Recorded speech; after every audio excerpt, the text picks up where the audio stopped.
সাংসদ এবং বিধায়কের প্রকাশ্য দ্বন্দ্বে হুগলিতে অস্বস্তিতে তৃণমূল। সাংসদ রচনা বন্দ্যোপাধ্যায়ের সঙ্গে চুঁচুড়ার বিধায়ক অসিত মজুমদারের বিরোধ আগেই প্রকাশ্যে এসেছে। এবার আর রাগঢাক করলেন না তৃণমূল সাংসদ। জানালেন, বিধায়কের কীর্তির কথা শুনে তিনি বাকরুদ্ধ হয়ে গিয়েছেন। দলের যেখানে জানানোর জানাবেন। একই সঙ্গে রচনার চ্যালেঞ্জ, দম থাকলে আমাকে আটকে দেখান।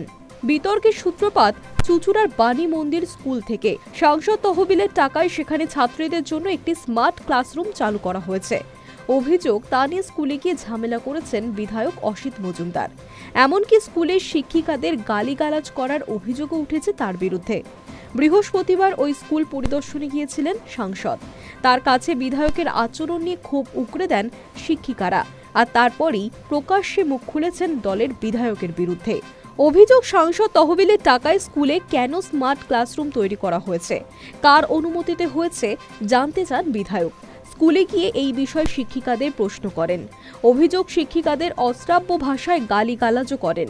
এই প্রসঙ্গে রচনা বন্দ্যোপাধ্যায় বলেন, আমার কাছে এটা আশ্চর্যজনক একটা ঘটনা। আমি বাকরুদ্ধ, কিছু বলার ভাষা পাচ্ছি না।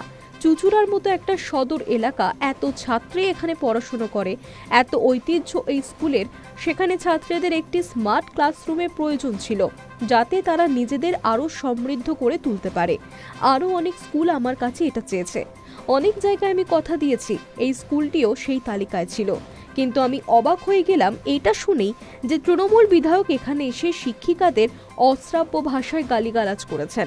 কেন সাংসদ তহবিলের টাকায় এই স্মার্ট ক্লাসরুম দেওয়া হলো তা নিয়ে উনি চিৎকার চেঁচামেচি করেছেন। কাগজ দেখাতে বলেছেন। কে অনুমতি দিয়েছে জানতে চেয়েছেন। সাংসদ তহবিলের টাকা নিয়ে সাংসদ কি করবেন সেটা তার নিজস্ব সিদ্ধান্ত।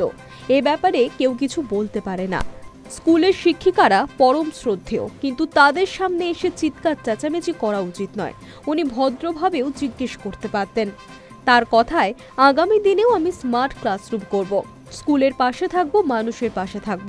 কার কত দম আছে আমাকে আটকে দেখাক। Hi news network.